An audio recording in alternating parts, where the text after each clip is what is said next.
Meantime, let's bring in the Resistance Chicks, our great friends from the Heartland here. Good morning. Good morning. And as we showed that picture, that's an old drone shot. And you asked us during the break how things were going. I'm telling you, Karyn's lived here in Florida a long time, so we're gonna play a clip of this in the top of the next hour. But she basically is like, it's gonna be nothing for us here in West Palm.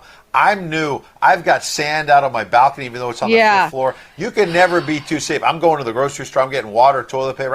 I'm stocked up. She's just yawning. Yeah, it's always the time when you're not ready that it's the worst. So our prayers are up for those in Western Florida. Yeah, I think, Ed, being on the 5th floor, you're just sunk. I mean, if it comes at you, the sand is doing you no good. That's my very optimistic outlook for you. But I'm kind of with Karyn. We've been to Florida. I mean, come on, guys. No, we are going to be praying for you guys. Seriously, I don't want to make jokes. It is a very serious storm. So I'm glad that Karyn has confidence. We'll go with you. We're on the East Coast, which is, to be clear, we're very lucky, but there are a lot of people that aren't so lucky and are going to get hit really, really hard. And it could have easily been us. But seeing these things, seeing where it was going, I was pretty confident that we were going to escape the worst of it. It looks like we have. Absolutely. By the way, if you listen to the left right now, and I know you want to jump in here, we got Meloni, this new leader, a conservative in Italy.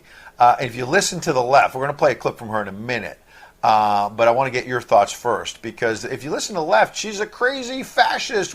And what I heard is she's standing up for God, family, and country, which I hear you ladies speak up for here. You know, this is a very interesting election. We've been following World News. We do a World News program on Sunday. So we've been following the developments in Hungary and in Poland and the rise of a conservative set of values in Europe. Now, what you see happening in Italy is actually a coalition government. So Meloni is the face. She is actually center-right. And then you have Matteo Salvini, who was the former Interior Minister, he's actually under investigation for stopping a migrant boat from coming into Italy. And then you have Berlusconi here, who actually used to be prime minister. So you actually have a trifecta of conservative leaders now that have formed a government here. And really they stand for God, country, family. They're pushing back against the LGBT lobby. They want strong borders. But this is not a far-right government at all. I think it illustrates to all of us that it's not just America. This narrative of people being far right has become a tool of people who are perhaps globalists to push an agenda all over, not just here in the United States. So immediately when somebody doesn't agree with you and they show that they have an opinion that's perhaps religious or, centered around God and faith and family, of course, immediately they become a fascist. And it seems to be the same thing. Do you think this is the global agenda here? No, it absolutely is a global agenda, because when you look at their actual policies, pretty much everybody in Italy is going to be some form of socialism. OK, that's just how Europe runs. I don't know why, they just are. So you have a difference between globalism and then you have the populists who just want to love God, love country, but they kind of believe in more lefty, distributions of funds. Social economic. Exactly. Yeah, and also we see something very scary in Ursula von der Leyen. She's the head of the European Commission, which is essentially kind of the president there. She came out prior to the election and she said, if everything goes the way that we want it to go, we won't step in. But if it doesn't go right, then we have tools that we can use, like we did with Poland and Hungary. That's a very scary stance that she's taking. Yeah. Oh, yeah. I mean, that sounds like a threat almost. Exactly. And Florida Sun Goddess is in our live chat saying MAGA Meloni with several hearts. And I think a lot, right? So let's play a clip. It goes a couple minutes. To be clear, it's from 2019. Let's hear from the new Italian leader herself in her own words. It's in Italian. You'll see on the screen. We've got the subtitles. It goes for a couple minutes. We'll go for a minute or so you get a flavor of what she's really standing for, and then we'll let you react. Watch. Potrei farne tante altre di queste domande. A monte c'è quella che ci facciamo oggi: perché la famiglia è un nemico? Perché la famiglia fa così paura? C'è una risposta unica per tutte queste domande. Perché ci definisce, perché è la nostra identità. Perché tutto quello che ci definisce in questo tempo è un nemico.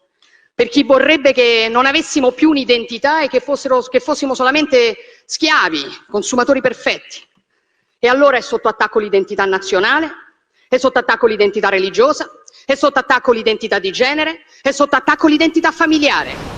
So you can find this on YouTube and Rumble. It's out there. Everybody can do that now. So we played a shorter clip. I think so clear when she says, why is the family an enemy?